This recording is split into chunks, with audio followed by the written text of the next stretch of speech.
desses irmãos.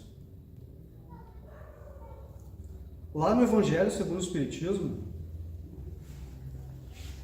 consta o seguinte: o homem de bem é aquele que cumpre a lei da justiça, de amor e de caridade na sua maior pureza. E o que seria essa lei de justiça? Seria uma conduta, não é mesmo? Justa, nem mais e nem menos. Quando consta aqui de amor, é o amor que Jesus Cristo nos traz. Ele é amor verdadeiro, amor maior, entre irmãos, analisando como o mundo como uma grande família humana. Todos nós somos irmãos. E a caridade é a caridade material, não é mesmo? A prece é uma caridade. Somente um pensamento é uma caridade, quando seja direcionado para o bem. Na sua maior pureza, então. Se ele interroga a consciência sobre seus próprios atos, a si mesmo perguntará se violou essa lei, se não praticou o mal, se fez todo o bem que podia. Isso aqui nos faz lembrar muito o Santo Agostinho, que ele fazia a análise diária dele na base dessas perguntas. Lá no Livro dos Espíritos, na questão 918, temos: ele traz uma importante reflexão de ordem mais educacional. Quando Allan Kardec indaga, pergunta aos espíritos como podemos reconhecer o verdadeiro progresso realizado pelo ser humano do ponto de vista espiritual. Ou seja, quais são as características ou sinais desse processo? Os espíritos são claros e objetivos na resposta. Mas aqui, meus irmãos, o claros e objetivos não quer dizer que não seja sensível, não quer dizer que não seja de ter várias reflexões em relação a isso. O que os espíritos nos trazem como resposta? O espírito, segundo os espíritos, o espírito prova a sua elevação quando todos os atos da sua vida corpórea constituem a prática da lei de Deus e quando compreende por antecipação a vida espiritual. Se temos já essa consciência que não é somente essa existência, que para o princípio inteligente nosso, temos esse princípio e que sobrevive à matéria, já estamos entendendo o homem de bem. Vejamos aqui novamente que o Espírito se referiu não ao homem nem ao indivíduo, mas sim ao Espírito, porque somos, sim, todos nós somos espíritos, tanto encarnados como desencarnados. E não podemos esquecer essa verdade, tão bem estudada nas suas causas e efeitos pelo Espiritismo. Assim, considerando que não somos corpo físico, mas sim espírito ou alma. Falávamos ontem, inclusive, disso. Allan Kardec, ele nos trouxe essa forma entre a alma e o espírito. Ele qualificou muito bem. O espírito é na erraticidade, no plano espiritual. Quando partimos daqui, dessa para melhor, não é mesmo? E partimos para a pátria espiritual, sim, a alma se transforma em espírito.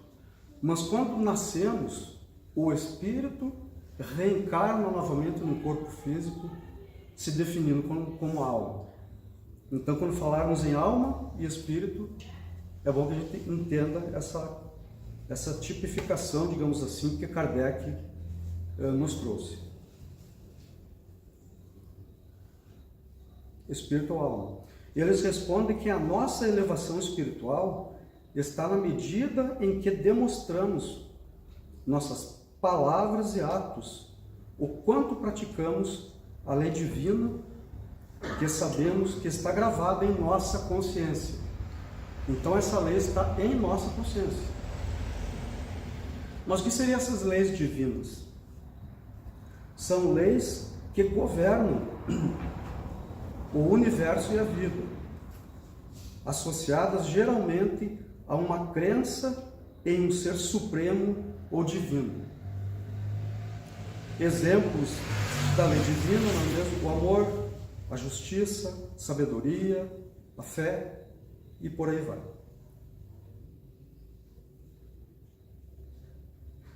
Em outras palavras, quanto mais fizemos o bem e amamos o próximo, mais elevado espiritualmente estaremos, e o contrário disso também é verídico, é verdadeiro. Quanto menos bem e amor ao próximo, mais perto do início da jornada evolutiva estaremos. Vamos fazer uma analogia aqui. Uma ponte, estamos atravessando uma ponte, começando, olhamos lá na frente, já tem os irmãos deixando a ponte, já naquela outra margem. Eles estão à frente de nós? Sim, mas eles estão no tempo deles, e nós estamos caminhando no nosso tempo. Logo, logo estaremos passando também lá no final da ponte, e se olharmos para trás, vai ter irmãos atravessando a ponte. É mais ou menos nesse sentido, essa é a evolução. Na sequência, Kardec publica um comentário muito importante, desdobrando ainda a resposta dada pelos amigos da espiritualidade.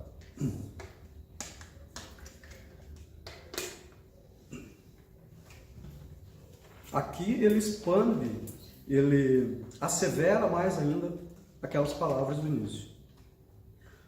O verdadeiro homem de bem é aquele que pratica a lei de justiça, de amor e de caridade na sua mais completa pureza.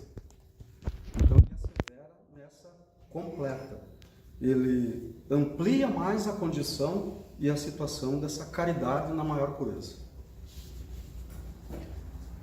Se interroga sua consciência sobre os atos praticados, perguntará se não violou essa lei, se não cometeu nenhum mal. Mas que mal é esse que ele nos traz? Somente as nossas ações e os nossos pensamentos maus. Quantas vezes tiranizamos, muitas vezes com ódio, os nossos irmãos, não é mesmo? Isso é humano. É uma coisa humana. Esse é um mal maior também. Trazemos para em volta de nós, irmãozinhos da espiritualidade que vão combater também aquela pessoa que nós firmamos os olhos de ódio, tivemos pensamentos maus. Nós atraímos esses irmãozinhos. E eles nós montamos uma turba em relação a uma pessoa que talvez disse uma coisa sem pretensão, e ficamos com esse ódio no pensamento, ressentindo, alterando o nosso corpo físico, nossa química inteira. Então, observar os males também do pensamento. Se fez todo o bem que podia, se ninguém teve de se queixar dele, enfim, se fez para os outros o que gostaria que os outros lhe fizessem. Se a gente analisar de uma forma geral, não é mesmo? Não estamos ainda preparados com esse nosso pensamento. Ainda falta uma boa caminhada, mas o importante é seguirmos, é adentrar naquela ponte para que um dia a gente consiga atingir a outra margem. O homem possuído pelo sentido de caridade, de amor ao próximo, faz o bem pelo bem, sem esperança de recompensa, sacrifica o seu interesse pela justiça. O bem que ele faz não é um bem interesseiro, ele não barganha com Deus. Eu vou ajudar para me receber. Não. Ele somente faz o bem pelo bem e ponto. Não é mesmo? Ele é bom, humano e benevolente para com todos, porque vê irmãos em todos os homens, sem exceção de raças ou de crenças. É o que eu disse, se nós começarmos a entender que a nossa família é a família humana, será que aqueles irmãos na praça ficarão lá só se eles quiserem? E as crianças com fome? Aqueles abandonados das famílias são nossos irmãos. Pensando dessa forma, estamos muito longe. Salvo também que cada um veio aqui com um propósito. Reencarnamos para que a gente consiga vencer as nossas más tendências, melhorando a cada reencarnação.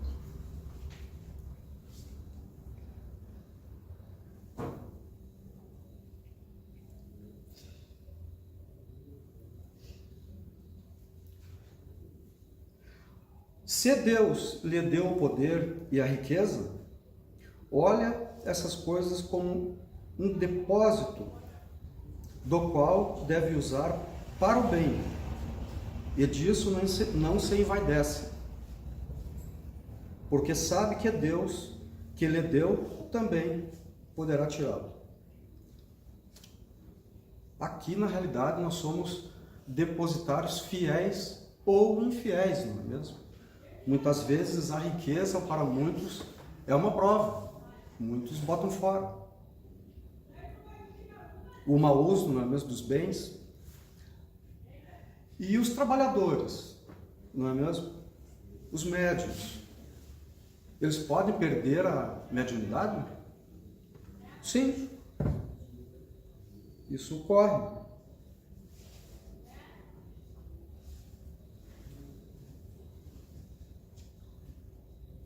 Sim, a mediunidade pode ser temporariamente ou permanentemente afastada do médium.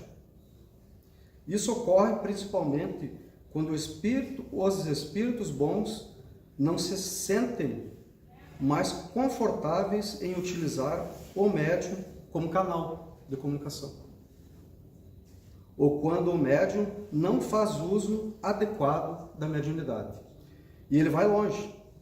Ele detalha mais essa explicação. Os espíritos bons podem se afastar do médium por diversos motivos, como os médiums não seguir seus conselhos, usar a mediunidade para fins egoístas e fúteis, e não colaborar na transmissão das mensagens importantes. Então, sim, não é mesmo? Eles podem. Continuando. Se a ordem social colocou homens sobre a sua dependência, trata-os com bondade e benevolência, porque são iguais perante a Deus. Muitas vezes temos um chefe, né, que não é que ele não tenha determinada experiência, mas porém ele chegou naquele grau, o topo dele está lá em cima, ele olha de cima para baixo. Ocorre? Não devemos. Temos que olhar como uma equipe, onde falta um, como uma engrenagem, onde faltou um dente da engrenagem, já ela não funciona direito.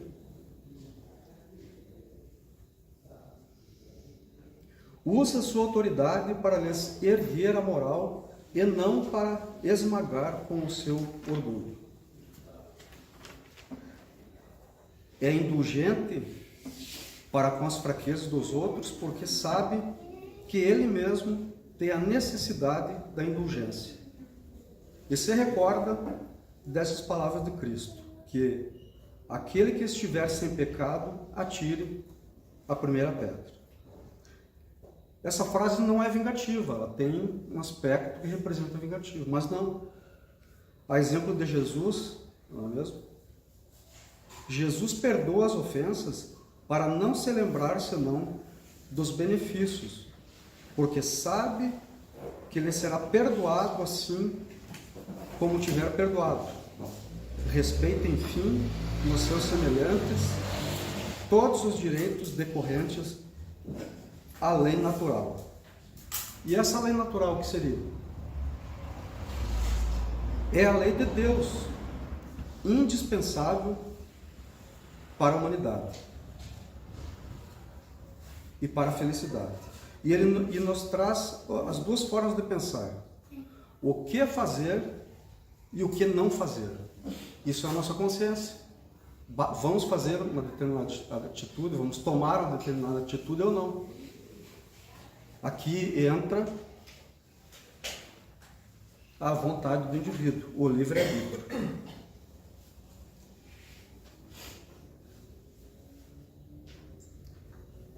Também, tudo o que disse aqui, reforçado por Kardec, é um profundo programa educacional para trabalharmos as nossas criancinhas na formação das novas gerações e visando o futuro. Sempre quando observamos uma criança, a gente já projeta uma coisa lá na frente. Posteriormente, Kardec amplia esse texto, apresentando lá no capítulo, no 17º, no 17, do Evangelho segundo o Espiritismo, sob o título de O Homem de Bem. Mas o que importa agora é entender o que ele nos traz do ponto de vista educacional. Pois ele não está falando do homem repleto de conhecimentos, do homem intelectualizado, do homem portador de diplomas acadêmicos, e sim do homem de bem, daquele que pratica a lei de amor, de justiça e de caridade para com todos. Vamos observar aqui as questões de uma forma didática. O que precisamos para fazer, para estarmos cada vez mais moralizados e espiritualizados? Aqui mesmo nesse plano de provas e expiações. Aproveitando a bênção, eu não tinha achado essa palavra na minha memória, a bênção da reencarnação. E Deus é justo nesse sentido. Erramos, desencarnamos, nascemos, tentamos vencer aqueles erros e assim, Deus perdoando sempre, vamos um dia acertar.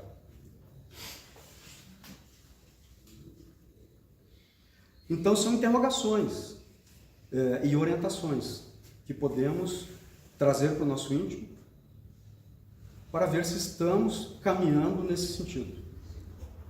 Número 1. Interrogar diariamente a consciência para saber se não violou a lei divina. Complicado, não é? E essas leis divinas, no contexto espiritual, são caracterizadas como eternas, imutáveis, justas e universais. Dentre elas temos a adoração, o trabalho, a reprodução, a lei da conservação, a lei da destruição, da sociedade, do progresso, da liberdade, da justiça, do amor e da caridade. Número 2, a primeira já complicada, não é mesmo? Número 2, interrogar diariamente a consciência para saber se fizemos todo o bem que podia. 3. Interrogar a consciência para saber se fizemos aos outros somente o que desejamos ou que os outros nos façam. Também vamos refletir. Eu talvez, esse tema que escolhi, eu acho que eu escolhi mais para a minha pessoa. E sempre fazer aqui, ter uma palavra, uma ideia. Fazer uma pergunta a si mesmo. O que eu faria no lugar dele? Não é mesmo? A gente julga muito mas se a gente virar da posição, a gente talvez faria o pior. Número 4. Fazer o bem pelo bem sem esperar a recompensa. Como disse antes, sem a barganha, sem a ideia da troca. Mas para aquele que recebe, ele se importa se for esse bem, se for essa barganha, se o estômago dele, se ele está com fome, não, para ele não importa. Essa caridade, ele somente quer aquilo para suprir a necessidade dele. Então, se for para barganhar, então para ajudar alguém, que barganhe. Já ganhou ali a recompensa de Deus. 5. Ser bom, humano e benevolente para com todos. Não é com os nossos familiares, meus irmãos. Mesmo nos familiares a gente, não é mesmo? Tem as nossas desarmonias. Com os inimigos também. Veja que é tudo simples, mas não é nada fácil. De coração, não levei uma pedrada, eu pensar com carinho, sem o ressentimento daquela pessoa, ainda temos muito agressividade em nós. E nós pensamos em revidar. Se vem um objeto para o nosso lado, a gente se esquiva, a gente se protege. Mas é uma lei da conservação, do instinto. Mas quando aquilo brota, o Edson me disse aquela coisa, ele não poderia ter me dito aquilo. Vai para o nosso sono, a gente acorda zangado, porque já teve lá no desdobramento, no sonho, já em locais não tão de luz assim. Teve o envolvimento dos espíritos, insuflando ideias, já teve pensamentos e leva para o outro dia. Vai para o trânsito, muitas vezes faz uma baita de uma besteira, não é mesmo? Então temos que cuidar muito, aquilo que Jesus nos diz, vigiai, não é mesmo? E orai sempre. Número 6. Não ter vaidade das posses materiais, reconhecendo que elas pertencem a Deus, como disse antes. Somos apenas, qual é o termo que eu usei? Fiéis depositários ou infiéis depositários. 7. Tratar com bondade e benevolência os colaboradores, aqueles que nos cercam, no bom sentido, estão próximos a nós, nossas famílias, nossos amigos, a todos. 8. Ser indulgente para com as fraquezas dos outros, reconhecendo também que somos necessitados de indulgência. Falamos muito em indulgência, mas o que é isso? É somente a prática do perdoar. Somente os erros e as culpas. Temos a necessidade de que nos perdoem. E, em contrapartida, temos que tentar perdoar os outros.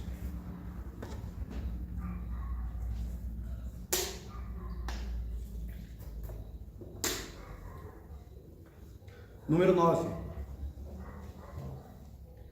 Não ser vingativo, perdoando as ofensas. Uma prova dura, não é mesmo?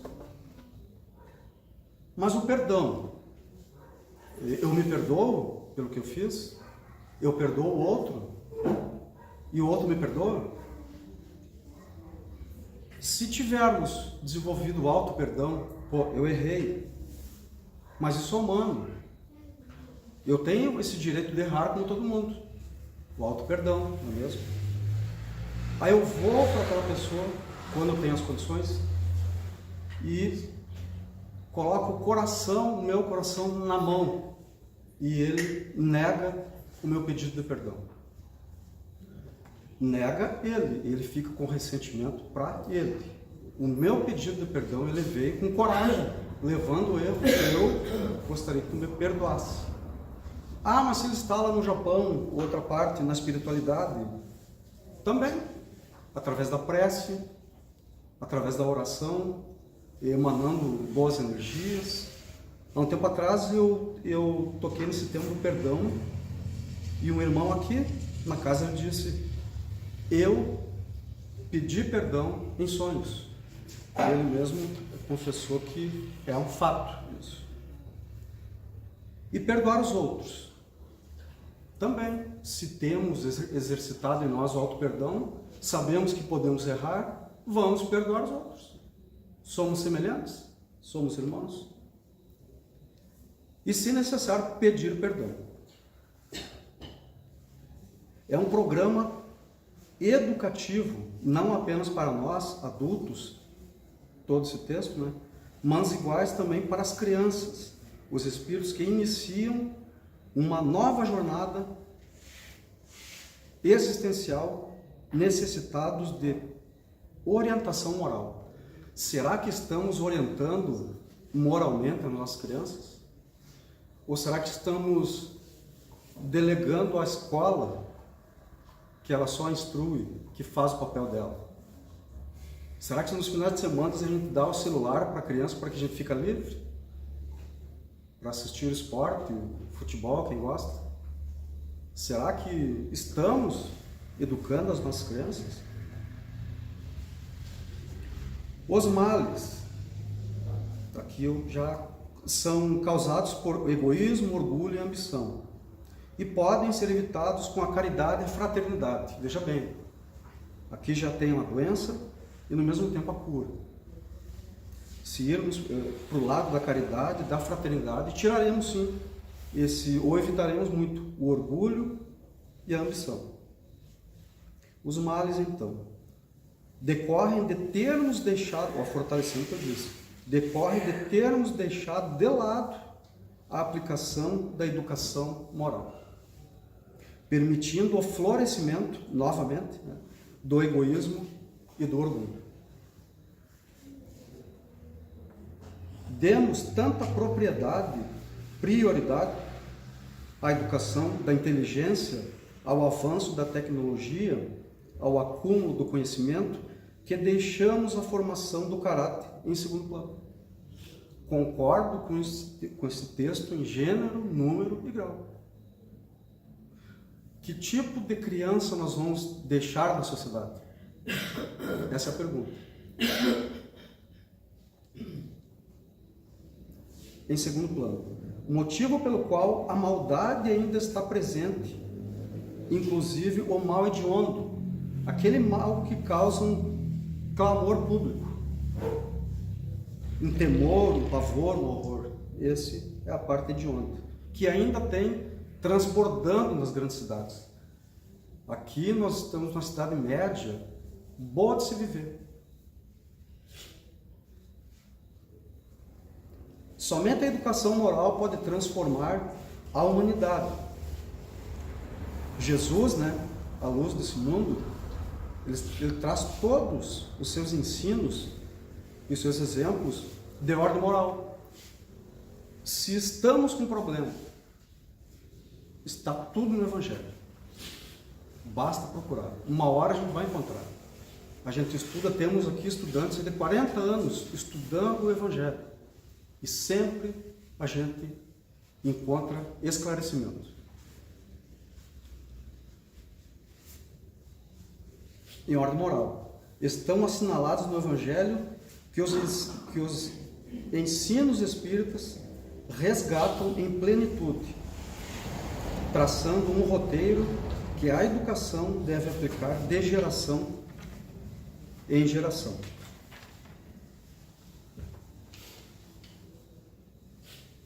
Formando indivíduos de bem, como também preconiza o Espiritismo. A tão sonhada reforma íntima, né? Chega a ser um sonho isso.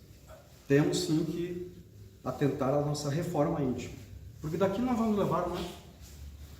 Eu não vi um cortejo até o cemitério, um enterro, um caminhão de mudança atrás. Não. Então, o que temos aqui, os despojos até o nosso corpo.